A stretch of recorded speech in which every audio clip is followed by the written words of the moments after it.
நாளைய நம்பிக்கை. இன்றைய செய்திகள். அனைவருக்கும் வணக்கம். இன்றைய தலைப்புச் செய்திகள். பீகாரில் 202 தொகுதிகளை கைப்பற்றி ஆட்சியை தக்கவைத்தது தேசிய ஜனநாயக கூட்டணி. 101 தொகுதிகளில் போட்டியிட்ட பாஜக 89 இடங்களில் வென்று தனிப்பெரும் கட்சியாக உருவெடுத்தது. 61 தொகுதிகளில் போட்டியிட்ட காங்கிரஸ் 6 இடங்களில் மட்டுமே வெற்றி.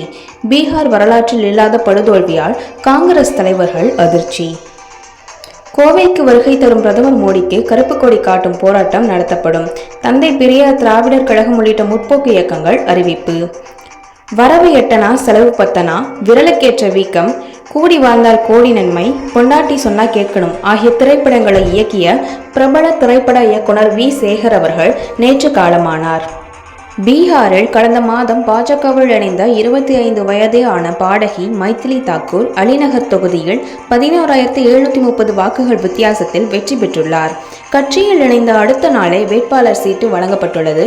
தற்போது பீகாரின் இளம் எம்எல்ஏவாக இவர் உருவெடுத்துள்ளார். நன்றி. மீண்டும் வேறொரு செய்தியில் காண்போம்.